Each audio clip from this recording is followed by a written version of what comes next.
আসসালামু আলাইকুম রহমতুল্লাহি ওবরাকাতু। বন্ধুরা, টিএম বাংলা চ্যানেলে আপনাদেরকে স্বাগতম। বন্ধুরা, সবাই কেমন আছেন? আশা করি আল্লাহর রহমতে ভালো এবং সুস্থ আছেন। কোনো বোন যদি তার স্বামীকে বাধ্য করতে চায়, স্বামী অবাধ্য চলে, স্বামী মারধর করে, স্বামী কথা শুনে না, তাহলে স্বামীকে বাধ্য করতে হলে স্ক্রিনে যে তাবিজটি দেখতে পাচ্ছেন, যে নকশাটি দেখতে পাচ্ছেন, এই নকশাটি লিখে আপনার ডান হাতে বেঁধে দিবেন। ঠিক আছে? তাহলে আপনার স্বামী আপনার কথা মতো চলবে, আপনার বাধ্য হয়ে চলবে। এটা হচ্ছে কি, অথবা যদি লিখতে না পারেন, এটা ফটোকপি বের করে নেবেন স্ক্রিনশট নিয়ে।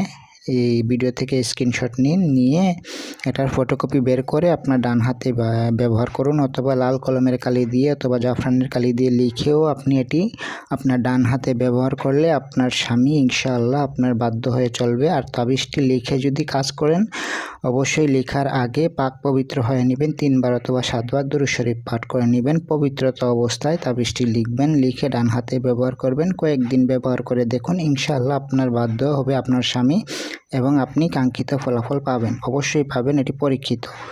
তো এটি কাজ করার পর অবশ্যই আমার জন্য দোয়া করবেন। ঠিক আছে? এরকম যেন আরও অনেক ভিডিও নিয়ে হাজির হতে পারি।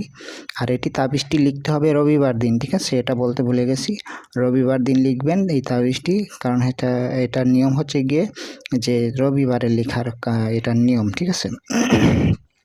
তো যাই হোক, আজকের মতো এ পর্যন্তই। সবাই ভালো থাকবেন, সুস্থ থাকবেন, আমার জন্য দোয়া করবেন। আসসালামু আলাইকুম রহমতুল্লাহ।